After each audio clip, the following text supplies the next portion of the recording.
Você já recebeu conselhos de alguém para fazer algo ou determinada coisa, pensando a princípio que era o certo e depois se arrependeu e viu que aquilo que estava fazendo era algo errado? Pois é, a Bíblia Sagrada também diz isso. A Bíblia diz que há caminhos que para o homem parece perfeito, mas o seu fim é caminho de morte.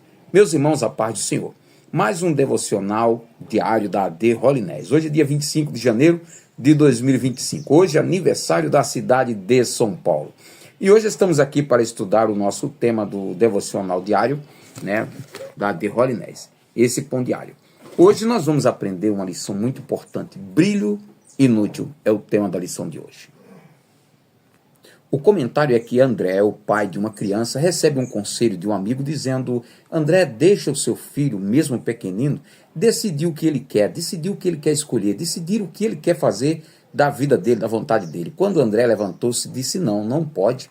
Ele não pode, ele não tem idade para escolher aquilo que ele quer fazer, até porque, de repente, o meu filho vai ver uma luz brilhando, pensando que aquela luz é alguma coisa, e na verdade é uma isca lá no fundo do mar. Você já viu aquelas iscas, que são brilhantes, são atrativas, mas é uma isca. Então, de repente, o meu filho vai escolher uma lâmpada inútil, uma luz inútil. E isso é o conselho que a Bíblia diz. A Bíblia diz que ensina o menino no caminho em que deve andar e até quando crescer não se desviará dele. Isso faz sentido para você? Então, às vezes a gente faz alguma coisa, toma algumas decisões e depois percebe que estava errado, porque nós não fomos instruídos ou fomos instruídos pelo nosso próprio pensamento. Mas a melhor instrução que nós podemos receber vem através dos conselhos da palavra de Deus. Vamos aí continuar? Agora vamos para o livro de Êxodo, capítulo de número 12. No capítulo de número 12, começa aí a instituição da Páscoa. Deus chama Moisés e Arão e diz para eles que peguem cada família um cordeiro ou um cabrito de um ano.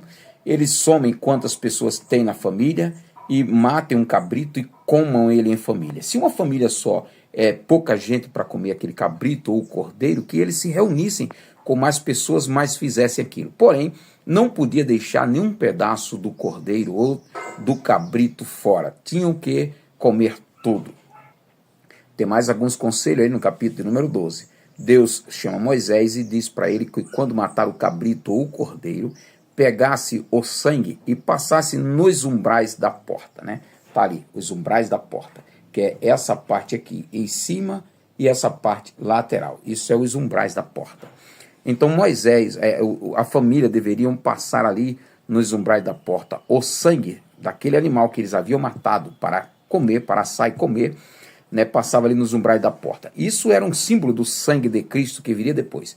Mas naquele momento era o símbolo, era o sangue, que estava passando ali nos umbrais da porta. Quando fosse a noite, disse Deus para Moisés, o anjo da morte passaria sobre o Egito.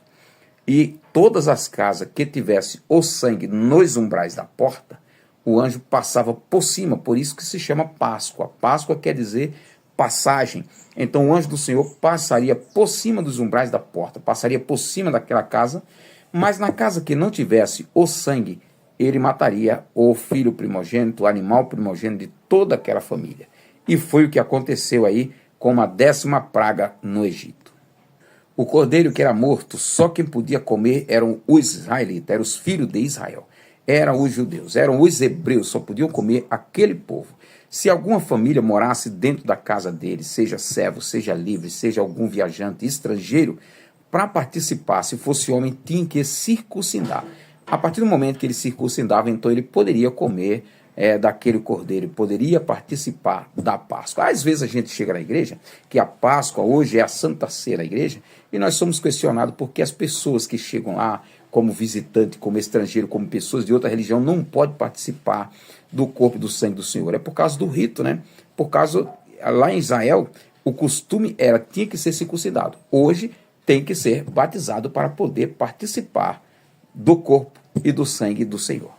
Os ossos também do animal não podiam ser quebrados. Eles podiam comer toda a carne, mas não podia ser quebrado os ossos, apontando aí para Cristo, que nenhum osso seu foi quebrado. Mas vamos para frente, capítulo de número 13 do livro de Êxodo. Aí a Bíblia diz aí, vamos finalizar o capítulo de número 12, a Bíblia diz que naquela mesma noite, meia-noite, o anjo do Senhor passou por cima de todas as casas dos egípcios e as casas que não tivesse sangue nos umbrais da porta, o primeiro filho daquela família eram mortos. E a Bíblia diz que todas as casas dos egípcios houve choro, houve morte. Na sua casa já tem o sangue do Cordeiro? Na sua casa já habita o sangue de Jesus? Já tem o sangue de Jesus sobre os umbrais da porta? Você, meu irmão, como sacerdote do lar, é o responsável por levar a sua família, o seu pessoal, a Cristo. Você corre um grande risco do anjo da morte passar, morte eterna, hoje mais é o morte espiritual, passar e levar toda a sua família. Então você tem a sua obrigação de conduzi-los a Cristo, de conduzi-los a se banhar no sangue de Cristo. Agora, Êxodo capítulo de número 13, além da instituição agora da Páscoa, essa instituição é confirmada agora. O Senhor diz para o povo de Israel que todo filho primogênito, né, todo primeiro filho, homem, macho, né, seja do cordeiro, seja dos animais, são tudo do Senhor. Então, dali para frente, começou aí a consagração dos filhos primogênitos de Israel a Deus. E aí Deus dizia assim, por quê? Quando seus filhos disserem por que é isso, por que é esse ritual? Então vocês devem dizer porque nós éramos escravos no Egito e o Senhor nos libertou de lá com a sua forte mão, matando todos os filhos de Faraó. Porque tem pessoas que esquecem mais tarde o testemunho do porquê. Qual é a razão da sua fé? Por que você é cristão? Nem todos sabem responder o porquê. Se você perguntar a muitos católicos, eles vão dizer, eu sou católico porque meu pai era católico, minha mãe era católica, o vovô era católico. Mas você deve ter a sua razão pessoal, né? Porque salvação é individual, então a sua resposta deve ser individual. Por que você é um cristão? Né? Capítulo 13, Deus tira agora o povo da terra do Egito e leva-os para Canaã. A Bíblia diz que quando Deus começa a conduzir esse povo, ele iria levar o povo por um caminho mais perto, que era pelo caminho da Filistia, né, pela cidade dos filisteus.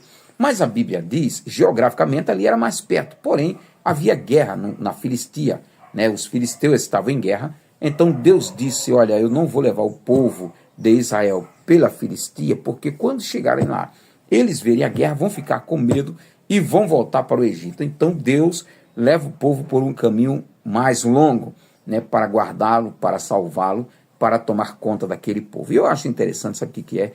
É que Deus cuidava dos filhos dos israelitas, Deus cuidava da sua planta, Deus cuidava dos seus animais, Deus cuidava de tudo quanto ele tinha, e agora Deus cuida da mentalidade, né, da vida, da saúde mental. Se aquele povo fosse, eles iam ficar com medo. Deus aí preocupado com a nossa saúde mental. Para guiar esse povo, a Bíblia diz que Deus envia lá uma coluna de fogo, representando mais uma vez Cristo, manda uma coluna de fogo para guiar o povo durante o dia, durante a noite, né? E durante o dia uma coluna de nuvem. E a Bíblia diz que a presença do Senhor, que era representada naqueles dois fenômenos, nunca se afastou do povo de Israel. Deus nunca deixou o seu povo só. Deus sempre cuidou do povo. Mesmo estando no Egito, Deus cuidava. Deus cuida de você, Deus cuida da sua família, Deus cuida do seu lar. Aí, como sempre, mais uma vez, finalizando lá no livro de Mateus, né, que nós estamos lendo, fazendo a nossa leitura diária para encerrarmos a Bíblia, para concluirmos a Bíblia inteira em um ano. Já lemos todo o livro de Gênesis, né, agora estamos aí no 13º capítulo, né, de Êxodo, e também no livro de Mateus. Mateus, estamos agora no capítulo 16 de Mateus. Mas no capítulo número 15, houve aí mais uma vez a multiplicação de 7 pães e 3 peixes para 4.000 homens. Só no livro de Mateus já registra 2 multiplicações de pães. A primeira multiplicação foi atrás, capítulo número 14, quando 3 pães, né, 5 pães e 3 peixes foram distribuídos para 5.000 homens, fora mulher e criança. E agora, essa multiplicação para 4.000 pessoas, 7 pães e 3 peixes. Mais uma vez aí no texto, a Bíblia diz que os fariseus e os saduceus, capítulo 16, se unem, né, para fazerem algumas provocações a Jesus, para fazer algumas perguntas a Jesus. Eu acho interessante, sabe o que é? É que os fariseus e os saduceus nunca se deram bem. Eles eram rivais, doutrinariamente falando. Eles eram rivais, um não concordava com o outro não concordava com eles. E a Bíblia diz agora que para tentar Jesus, para fazer alguma coisa contra Jesus, eles se uniam. Você sabia que às vezes até pessoas que não se dão bem, eles começam a se dar bem um com o outro só para prejudicar às vezes a vida do cristão, a vida da pessoa? Mas eu vou lhe dizer uma coisa, Jesus é um homem muito sábio, responde a eles ao pé da letra. Eles chegam e dizem: Senhor, nós queremos um milagre, que o Senhor faça um milagre para provar essa tua divindade, que tu és o Cristo, que tu és o Messias, se a gente deve ou não crer em ti.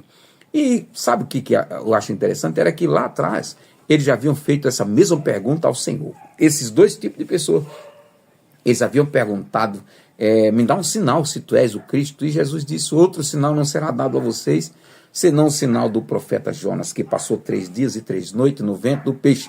Importa que o Filho do Homem também passe 3 dias e 3 noites no seio da terra. Não, vocês não será dado um outro sinal. E aqui, mais uma vez, eles pedem um novo sinal a Jesus, e Jesus, com a sua sabedoria, dá o mesmo sinal. Olha, outro sinal não será dado, a não ser o do profeta Jonas.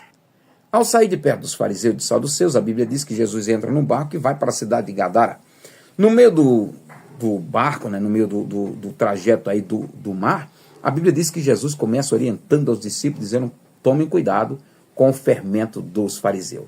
Mesma palavra que nós lemos agora há pouco aí, no livro de Êxodo, capítulo número 13 e capítulo número 12, uma palavra sobre o fermento, sobre os pães asmos que nós aprendemos lá. Aí os discípulos pensavam que Jesus estava se referindo aos pães, porque eles não trouxeram pães. Jesus disse: vocês acham que eu estou falando de pão? Vocês não lembram como foi a multiplicação para 5.000 pessoas e agora para 4.000 pessoas? Eu não estou falando de pão.